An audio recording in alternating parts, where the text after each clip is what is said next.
a podcast to honor the gods. This better come with a sacrifice. Dave X Media.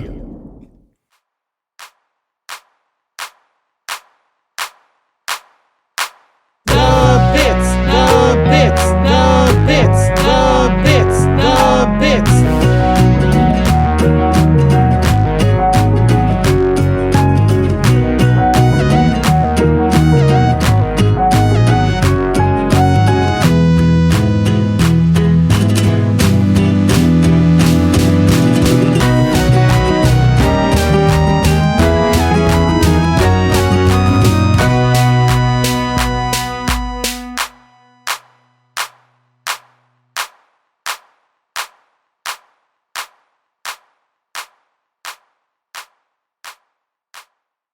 Welcome to The Bits, hosted by your favorite jam buds. I'm Robert. And I'm Charlie. And I'm Alex. Yo.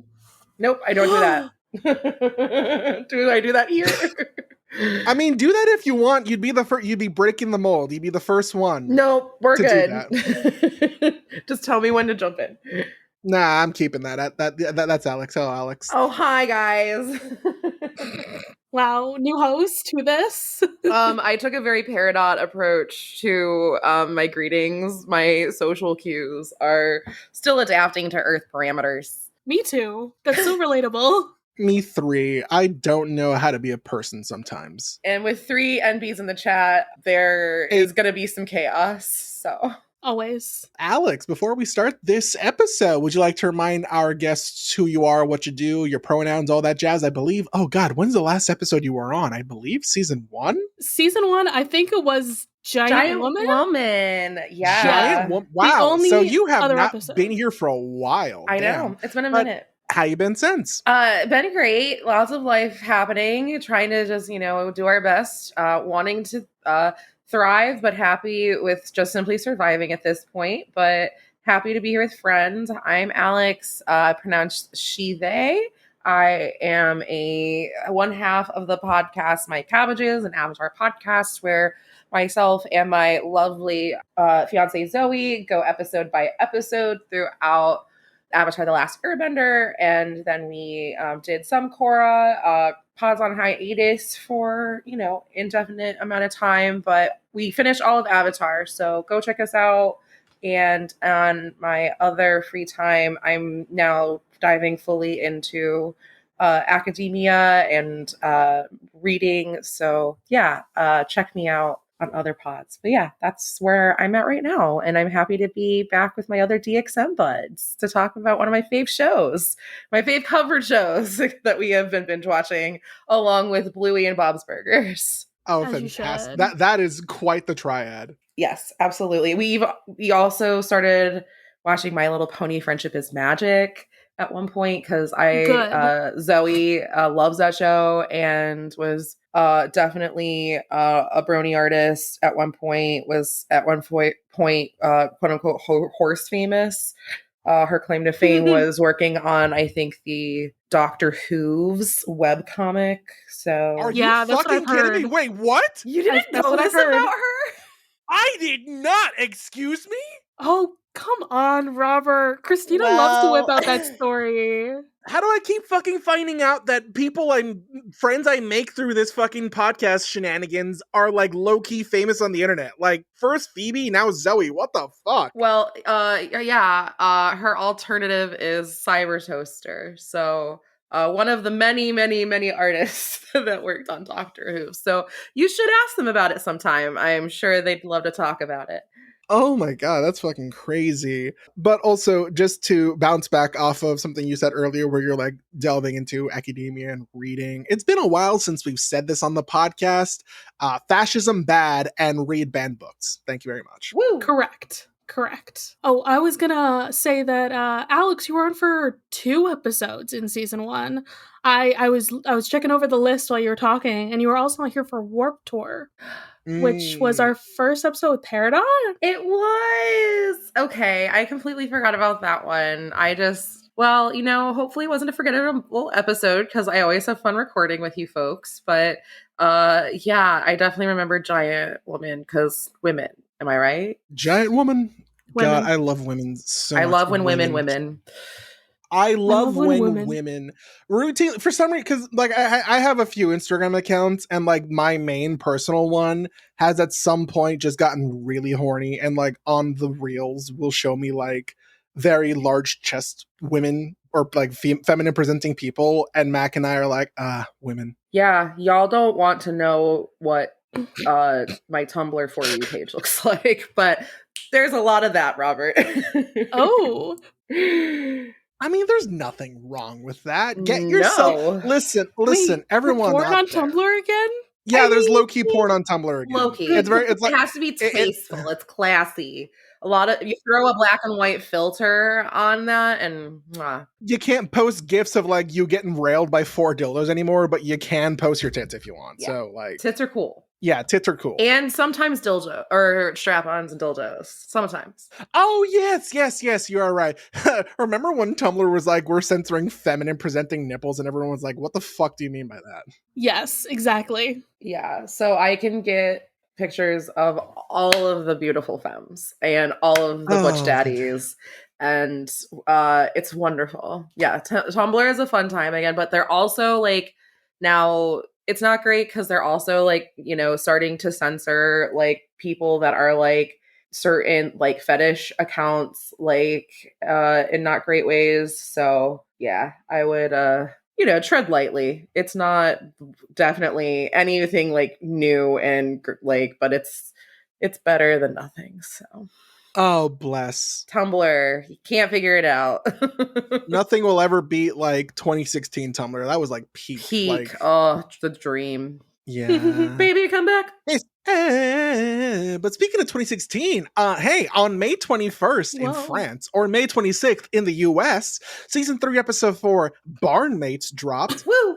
Which is, you know, the episode we're looking at today. Alex, why'd you choose this episode? Is it because it's gay, Loki? Loki, super gay, besides the whole show, but I feel this has super gay energy, and it's a Peridot and Lapis, my two fave characters, and my favorite non-ship ship. And yeah, so I just really, and I love the whole like barn arc. So this was I think a good one. It's an underrated gem. Yeah. Oh my god, they were roommates. Oh my god, they were barn They mates. were barn mates. What? Just barn mates. Am I right? Isn't it? I believe there's people who ship them romantically, obviously, but I think there's also a smaller, like, but louder, good group of people who are like, they're just queer platonic soulmates or whatever. And I'm like, hell yeah, we love to hear that. Yeah, I mean, I don't necessarily. I mean, I do sometimes ship them romantically, but more so, I just feel that we were just robbed of a fusion. The Lapidot, come on, that was there. It was right fucking there. And we never got it. I felt that was the one thing I felt robbed of from Rebecca. We Sugar got and Co. Stag, and we didn't get Lapidot. Like, fucking A. This isn't shitting on Stag, by the way. It's just like, out of all the fusions we could have gotten, there was one that was in plain English, bright as day, text on the wall, right there. And yet, we did need more fusions that were not the core 4 of the gems, honestly. I do think that is something that was lacking in the show. Like, agreed. I mean, what? We had a couple of the off colors who were fusions, but it's like you never see them unfused, so I don't count that. And the only ones that we do that I think of clearly are, you know, Malachite, for example, between Lapis and Jasper, and there's definitely not good vibes which come up in this episode for that reason. So I think we needed a more positive, really good, like the name is right there. The fan art, they just had to pull an MLP, friendship is magic, and just throw in some fan service. But I think the rumor is, correct me if I'm wrong, but there was like an animator on staff that just hated the idea of Labrador, and they're just like, no, this is not happening. I think that might be Zoe shared that with me at some point. I don't know if it's canon or like true, but you know, that sounds like a choice someone made. Yeah, but I can see it. But yeah, so they were roommates, eh? They certainly were. Or, pardon me, are going to be. Trying to be. But before we go into the episode, Charlie, no post, right? We haven't uploaded episodes as of us recording this. No, we haven't. So we haven't gotten any posts. Sadness. Maybe we should have spread out the posts more before we started recording episodes. Oh well, barnmates. Hey guys, it's gay. So we're back at the barn yard. We are. Back That at was the barnyard. Whoa, that was a cartoon. that was a cartoon. You remember that cartoon? Vaguely, kind of. I used to watch that. I Not ringing certainly any did. bells here. I think it was after your time. All I remember is the movie where they have the rat Big Cheese, I believe his name is, singing Mr. Lova Lova. They call me Mr. Bombastic. They're fantastic. And that might be the first way, like, children in 2000, I'm going to say 2008, were introduced to that song. So, hey, you know what? As far as I know, Shaggy was not problematic, ?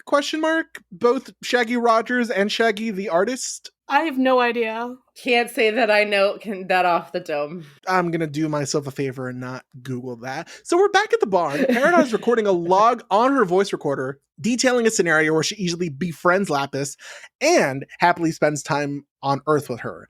That doesn't happen. It is hilarious how she does this in front of Lapis and Steven as if, like, this is her fan fiction of what she wants to happen right now, where they're going to be best friends and it'll be great. Lapis is just in the cuck chair and Peridot is just going through her, like, just laying it all out there, and we're like, Peridot, bro, take this to the DMs. But as I mentioned, her Earth parameters are still calibrating, so can't blame a person, can't blame a gem. We are an explicit podcast, but also I do want to shoot my shot and be like, hey, Rebecca Sugar, would you like to come on this podcast? Hey, Ian Jones-Cordy, would you like to come on this podcast? And if they ever fucking listen to this show, they're going to run away. Should we have not been an explicit podcast if we wanted people to actually come on? Oh well. Well, Piss Sugar, I regret nothing. Anyway. I don't like censoring myself. That's my problem. Yeah, I mean, you just, the goals are, and you just gotta respect, I guess. Everyone has an image on the internet now. You can't hide from things nowadays. So there will always be that one random episode of something that gets dug up that people, may have questions about. So I get it. But also, gotta shoot your shot. Fuck yeah. Peridot definitely shot her shot in this episode multiple times. Shot her shot and kept bombing. Lapis tells Steven that she's like, I didn't expect to be living with someone in the barn. And he's like, listen, I saw this on a TV show once. I don't know how it ended. I don't know how it ended, so I don't know what happened. But let's just split the barn equally in half. Again, I'm pretty sure this is like a Friends reference. I'm pretty sure once we get to the cultural section, it's a reference to Friends. It's a reference to, like, many things. In general. Like, there have been so many things that have done this, I think. Where they put, like, a line down the middle and are just like, I'm gonna be on this side. Like, Sweet Life of Zach and Cody must have done this at one point. It's a total common trope. I remember an episode of American Dad where they can't decide on, Shannon and Francine can't decide on how to renovate the kitchen, and so they literally divide the house in half. It's a wild time. So that's taking it to the extreme versus a piece of duct tape or a line of chalk on the floor. I love how, so Peridot's like, well, like, you should be happy about this. You got the coolest stuff over on your side. Ooh, can I trade you something for the paint cans? I want those. Is that okay? And Lapis is just like, this is dumb. I don't want to see your face. Like, she's the entire episode. I was supposed to be here by myself, Steven. I appreciate why Lapis does not, it has reservations, because Peridot legit just crash landed, showed up with her entire U-Haul from another planet, and is just like, yo, we're roomies now, besties. And Lapis and her last experience with a gem that crash landed from the planet from Homeworld was like, nope. That didn't end well. So there's baggage. There's so much baggage. There is so much trauma. And there's not enough U-Hauls to unpack all of the emotional baggage that is here. And honestly, Lapis, I feel, has way more of it Peridot has it, but is just socially unaware of it. And whereas Lapis is like, expecting, I get it. She's like, if it's my stuff to deal with, I'm going to deal with it over here in my corner. But you're trying to make it your problem. Fine. I will make it my shit, everyone else's problem. I wish she was a little nicer to Perry though. I mean, at this point, I think her perspective is, okay, Peridot, you're literally a trigger for me. Like, you remind me of traumatic experiences that I've had recently. And I would like to forget all of that time, especially with Jasper. And it's like, well, I can't really forget about that because you're the reason that all three of us, like, were in a ship together. There's so many layers. Yeah, like, Lapis is trying to say that, like, literally, you're part of my trauma. Like, I can't deal with you. I don't want to see you. And Peridot's like, I'm different. Like, I've changed. Can I show you that I've changed? Yeah. In this moment, I totally think Lapis is extremely valid in how she is dealing with things and is lying down very reasonable boundaries that, as we would say, both from Winton and Bluey, is what Peridot is being right now, both literally and figuratively, is a space invader. Lapis has her bubble, and you have a space invader invading her space, and she's like, nah, dog. So Steven is surprised that Lapis is like, fuck Peridot, essentially. Peridot does rightfully go like, yeah, she brought me here against my will. That was sucky. I don't want to live with her. And Peridot is like, but I've changed. The earth has affected me. I've changed. I've saved the fucking planet. I'm not the same person I was way back when. Way back when being like a week or two ago or something like that. Yeah. And when Lapis doesn't believe Peridot and is like, no. And Peridot's only defense here is, trust me, bro. Those are my sources. Just trust me, bro. I've changed, I promise. Trust me. Trust the system. There's a lot of discourse about this episode that I think we'll get into a little more discussion when we get to like a certain point. But there are a lot of people who point out that, yeah, Peridot has changed. Lapis wasn't there to see that change. She, again, actually, because it's been months. I'm thinking about it now because she says later that she was trapped underwater for months fused with Jasper. Mm-hmm. So, yeah, Peridot had the time to change. Lapis hasn't even had the time to fucking breathe until now. So yeah, as far as she's concerned, her last image of Peridot is the same now as it was back then. Yeah, that's valid. And yeah, as we've touched on, just as Lapis gets to breathe, like her last experience with a gem from Hold World had her literally trapped, and now she's feeling that too. And we know that Lapis's reaction, and as she does, her, I think, valid emotional response to trauma or just any situation or source of conflict is to just walk away. The fact that she couldn't do that with Jasper, I think that was also, and then before that was trapped in the mirror. Being trapped is, I think, literally Lapis's worst fear. I think it should be most people's worst fear. Being trapped is not fun. No. So Lapis, goes over to the silo and she chills on top there. And Steven's like, you know what? Would be a great thing to do to try and get on her good side? You write her a letter apologizing, which in theory would work if it was like, hey, sorry, I took the last nachos or whatever. But when your apology is, hey, sorry I interrogated you. You were full of such useful information. That is a sincere compliment.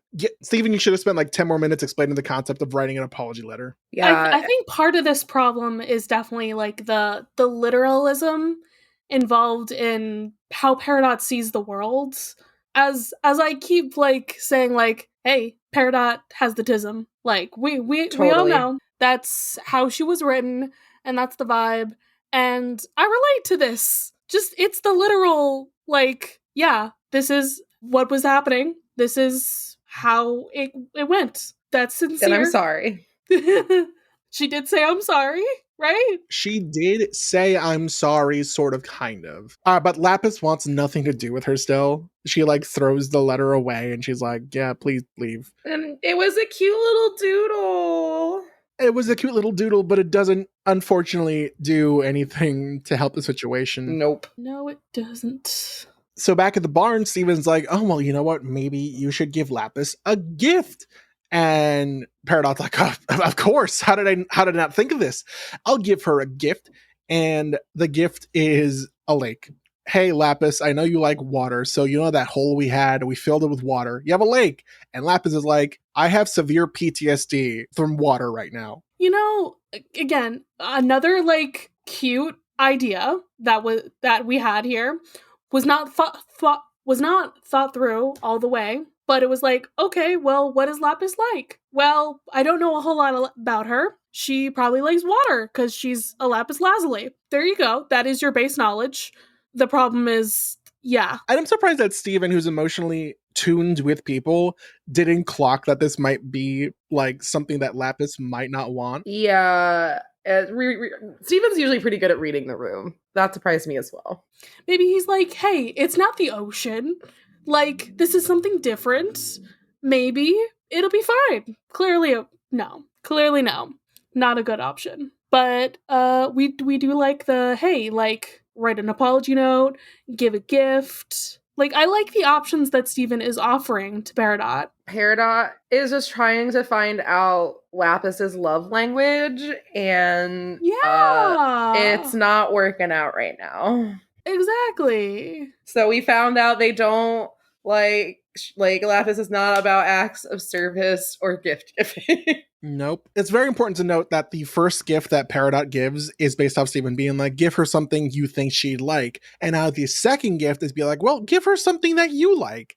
And Peridot does have to go through the motions of like, well, what do I like? It, yeah. And then she comes to the conclusion like, oh, I love this tape recorder. And it helped me a lot when I was like first accustoming myself to living on Earth. So this should help her. And it's a solid idea, except Lapis also doesn't want the tape recorder. Yeah, very sad.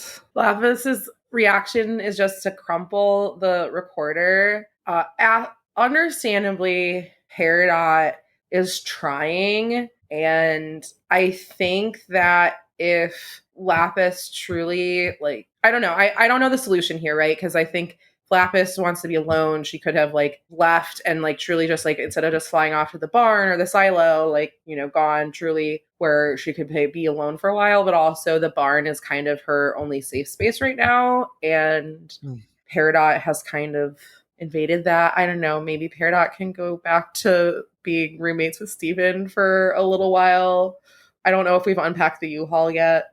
One of the things that I've seen online, the discourse about this scene, is that like a lot of people will be like, yes, Lapis has, you know, PTSD and she doesn't want to talk to Peridot or whatever, but it was so mean of her to destroy the tape. I'm anti-Lapis now. And it's like, really? Critical thinking much? Hello? I do think that destroying the tape was a little bit too far, but she is upset. Like, obviously, they've been in her face about this all day, and she's just like, guys, I put down my boundary. This is me stomping my foot. I cannot do this. Please get out of my face about this. Please get out of my face. My big thing is that a lot of people want like using this scene to like demonize Lapis, to be like, oh, you know, in their friendship or relationship or however you want to look at, she's so toxic and evil and manipulative. And it's like, God, maybe we shouldn't be teaching some people SAT words and like the curtains are blue because blank.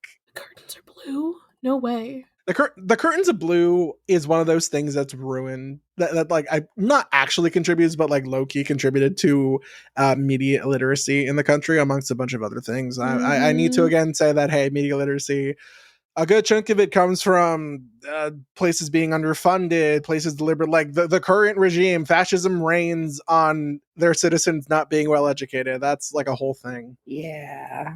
I know, we've talked about this. Multiple root causes. Fascism, ultra bad. But this show equips children and younger audiences and even adults, not only with emotional intelligence, but also, why fascism bad? So finally, Peridot's like, Lapis, I'll do anything you want. Just tell me what you want. And Lapis is like, I want you to leave. And she just fucking walks off. Like, I'm reminded of the SpongeBob section that's like, get out of here, you dumb, stupid animal. Like Patrick accidentally walks into the conversation. He just walks away. And it's like, okay, damn, I'll walk. And Steven, this is something I don't particularly like, I think, is that Steven spends a solid minute being like, Lapis, you should get to know Peridot before you like figure out if you don't like her or not. And I'm like, Steven, she held Lapis hostage for information to attack y'all. You might have gotten over it. Give Lapis 5 fucking minutes. Oh my god. Exactly. And this is, Zoe and I, when I think we, in these situations, if we we had to pick, I feel that Zoe is very much a Perry and I am very much a Lapis. And our responses to whenever there is something we disagree about, to especially if we perceive the other person to potentially be at fault, whether it's valid or not, my response is usually to walk away and like just want to be like, fine, be done, and walk away, at least for a little bit, to like, at least for me, like cool down. Like I need time to like because I get so hyper stimulated. I'm like, no. And whereas Zoe usually is like, well, oh no, they perceive the person that they love just like walking away. And it's like, especially if they perceive to be like, oh, like, or, it has been stated, she is like the source of my temporary ire. She hates the feeling of someone like walking away from that and like sitting with the feeling that she did something wrong or someone's mad at her, and like she's like, we have to resolve this like right now. And obviously we've both we work on that, and like we communicate through it, but it can be hard sometimes. And I see that in both of these characters, and it's really hard when the person is like, I get this too, right? When I like, and this is what I identify with in Peridot, like we trauma bonded, like we went through, like we both came from homeworld like treated us and forced us to do things that like we now see as like bad. And Peridot in her little speech tries to break that down and explain like, I know how you feel, and is trying to express empathy, which is I think the hardest, sometimes the hardest, not only feeling to express, but also to truly like feel and like, communicate effectively. So I see both sides here, but if they could just give Lapis 5 minutes, guys. I promise she'll feel a lot better if she can just sort of like sit and think about what's happened to her. Like it's just let her have a moment. A moment, unfortunately, we don't get because no, we don't. Peridot, because Peridot starts running back because a homeworld like observation ship, I think it's called, is there. It's a roaming eye. And throughout the episode, Peridot has like been trying to low-key brag, but also low-key use it to relate to Lapis, being like, I'm public enemy number 1. I told Yellow Diamond that she's a clod. They're gonna come for me. And lo and behold, they're here. They're here. Uh-oh. But this is great though, because as Peridot already like told Lapis earlier in the episode, like, yeah, I did so much for this planet. I've changed. I yelled at Yellow Diamond. She's probably after me right now. Hey, look, that literally came back within the episode. And now she's like, I'm public enemy number 1. Oh no. And like the roaming eye can obviously see them through the hole in the freaking barn here. That hole that Peridot said she would, clean up, and she hasn't yet. No, she has not. She made that hole with her fucking Peridot, her paranoid para armor thingy. Oh yeah, the robot, the giant robot that she made. Yes, when they had the giant robot thing. Hey. And then, okay, this is an important scene here where Peridot's like so scared. She's like, oh no, they're gonna kill me. It's gonna happen. She's hiding behind Steven. And then Lapis steps forward and she uses the smaller than average lake that Peridot made for her and makes it a big hand and flicks the eye. And okay, the fact that when she like hits it to the ground, it makes the baseball diamond. Yes. Setting us up for the next episode. I've never noticed that before, actually. I'm like, oh, you fuckers, you wrote yourself this easy out to explain why you're having a baseball episode. Well, I mean, the roaming eye is the pitcher's mound, isn't it? That's how that ends up working. It's perfect. I can't fucking believe it. The Crystal Gems show up. Hey, guys, thanks for showing up because they saw the ship, the roaming eye. Yeah. Garnet doesn't speak. I don't know if y'all noticed that. Garnet did not speak. She's just chilling there. She's Garnet. She's a woman of few words, you know? Like Ferb. Oh my god. Estelle's just out there. It was an off day for Estelle. She didn't need to record anything. No. Well, she doesn't do a whole lot in the next episode, if you remember. So... If you catch my drift. The episode ends with the latch in the ship opening, and it reveals a ruby with a gem in her eye. And I'm like, oh, it's her. She's here. It's eyeball. But before we get there, important, because Lapis, like after like the gems show up and the flick out, like she flicks the she flicks the roaming eye and is like, nope. Looks over at Peridot and goes, "Are you okay?" And Peridot gives the biggest smile, and Lapis blushes, and it was so cute and so fucking gay. They're gay, whether or not it is platonic or it is romantic or it is anything else. Something queer is happening between these two. That's why I ship it. The sapphic tension, you can cut it with a knife. Mm-hmm. Why are we cutting it with a knife? Yeah, I'd rather not cut it. I'd rather, like, leave them... I'd rather have them kiss! Well, slow. You cut the tension with a kiss! As long as they're comfortable with it, you know? No, kiss. I want them to just hold hands. Just hold hands. It's fine. Robert, but I know what holding hands means to you. It actually means holding hands in this fucking context, you pervert. I also think Peridot would get, like, big ace vibes from Perry. It's not canon that she's Arrow Ace, but it's like headcanon by some of the writers. Hell yeah. And then with Lapis, I don't know. I think she probably would have been this way before the whole trauma with Jasper, because the whole idea of Lapis Lazuli is they get sent to planets, they're terraformers, they are used to being very alone and having things for like just creating things on their own, being on their own, dealing with all of things on their own. And I don't know after or before, but I think she could be Demi or more like, just being like, before we express any torps of intimacy at all, have to be very, very much in love with or have strong romantic feelings and security first. I would be there for Demi Lapis. I think that makes sense. But you know what else makes sense? Yeah. What else? Us heading to the Crystal Temple for some Crystal Temple trivia. What? I'm rocking the transitions today. It's fucking great.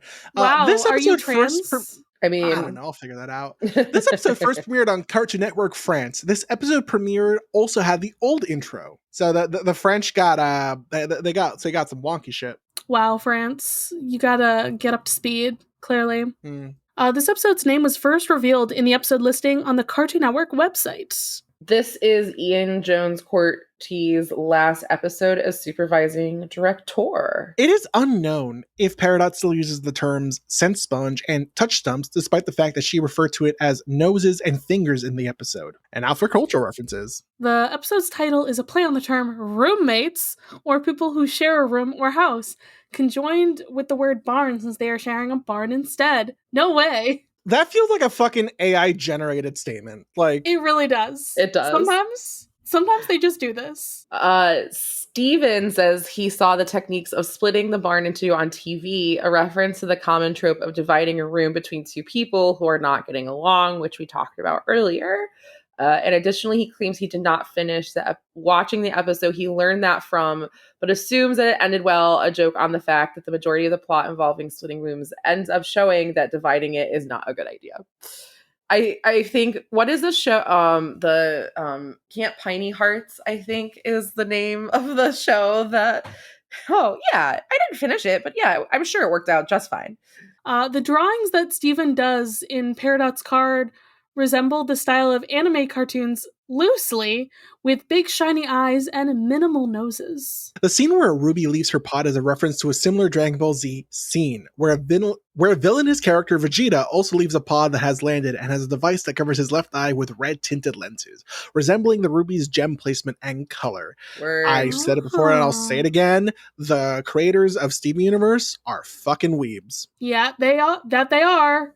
And now for continuity. The episode catches up after the conflict of the previous episodes, Same Old World, ending where Peridot and Lapis meet again, and Lapis is not pleased. Various previous events in this series of Peridot's and Lapis's lives are mentioned in the episode, such as the invasion in The Return and Lapis's struggled as Malachite. Lapis reveals that she is taking a break from water since she is in a dark tomb for months. This does not apply to her own powers. Peridot's recorder from Too Far and log date 7152 makes a return and is smashed. The tape is still intact, however. Is this like Chekhov's like tape? Is I it going to don't come know. cassette tape? Chekhov's cassette tape? Is it going to come back in a later episode? I wonder why it's important to note that the tape is left intact. I did notice that when I was watching it. I'm just like, oh, at least she's off the tape. Like, at least she can listen to her old logs. That's fine. Get a new recorder. It's fine. It's good. But also, that's another piece of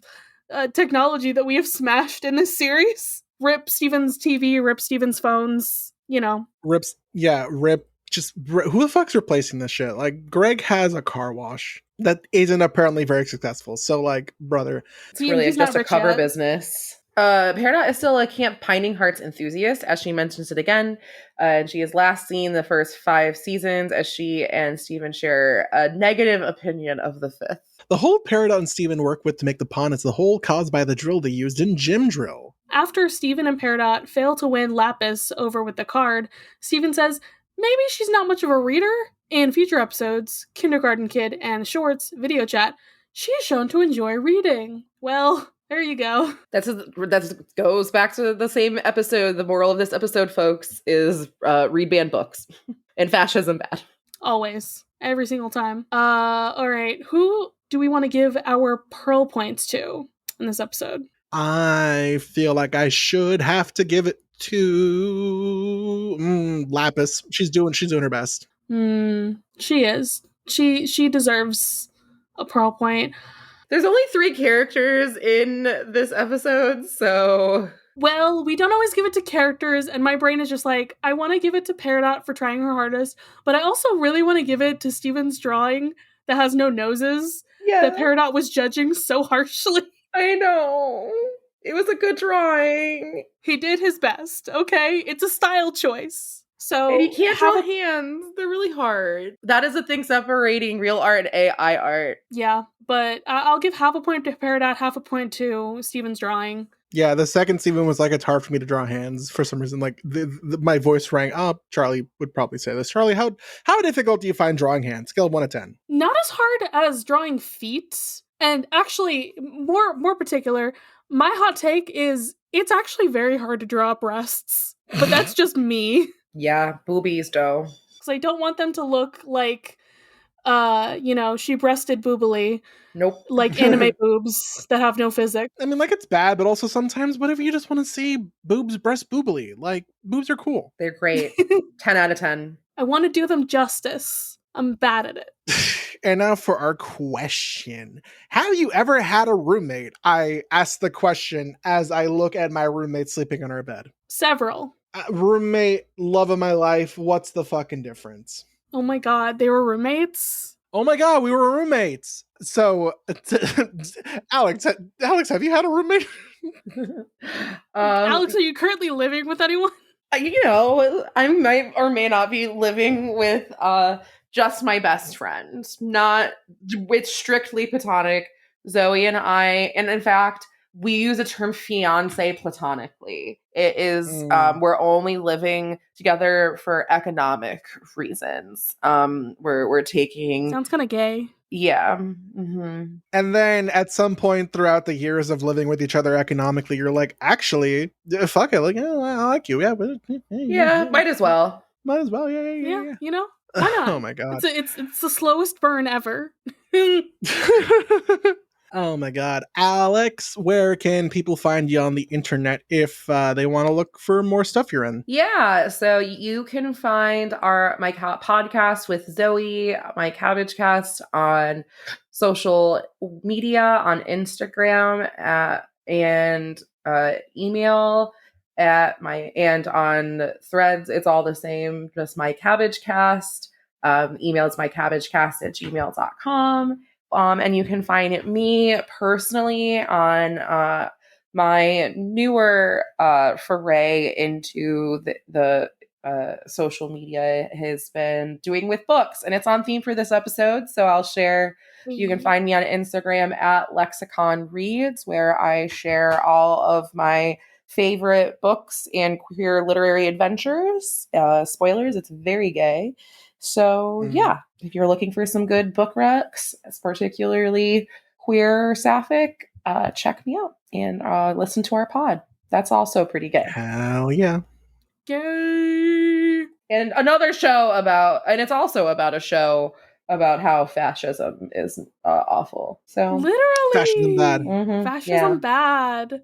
Yeah, a little more explicit maybe than this one, but We're going to get some more explicit fascism bad when we get to some diamond things. there is no fascism in Bossing Say, guys. Well, yeah, well, there is no fascism on Homeworld, so... So yeah, that's where I'm at. Thanks for having me on. This has been a really great time, folks. Thanks so much for being here, Alex. Yeah. Thank you so much. And Charlie, Robert, if every podcast were perfect, we wouldn't have the bits. Bye.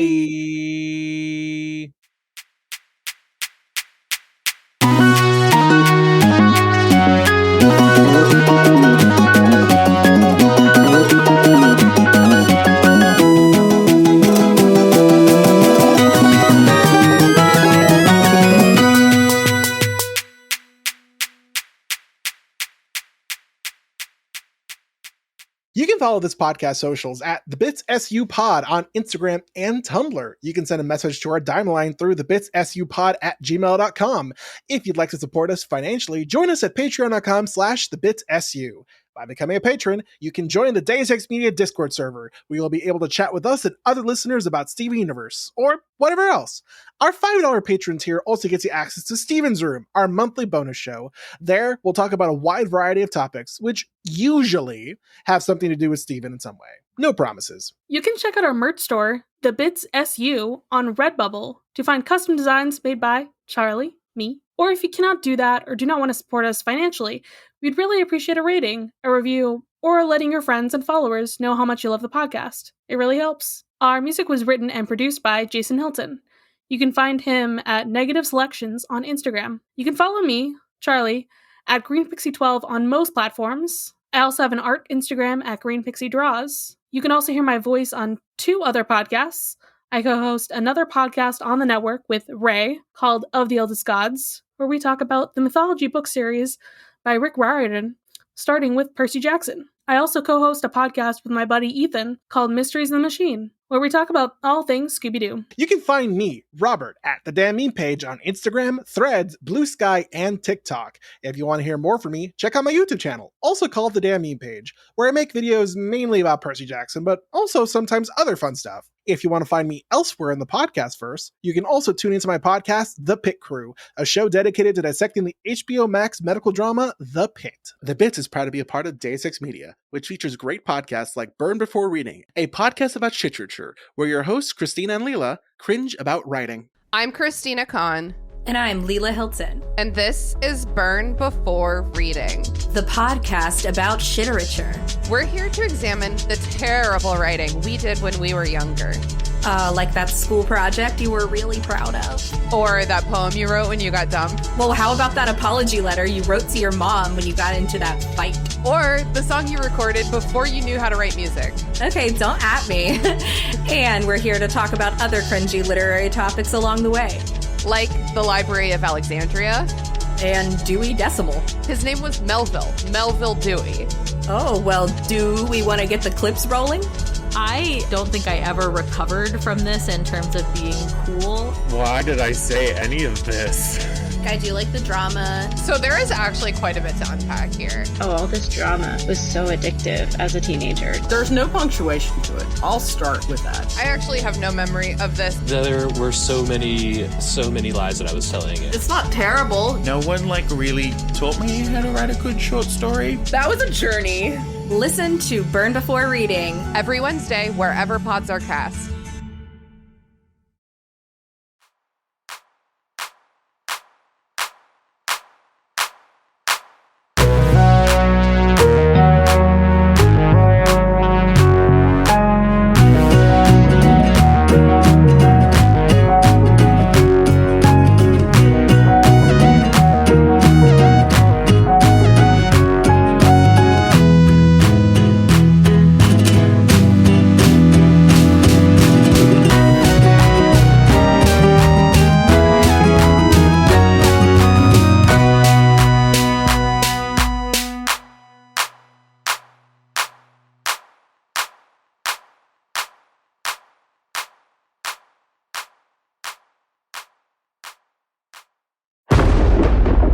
Dave X Media.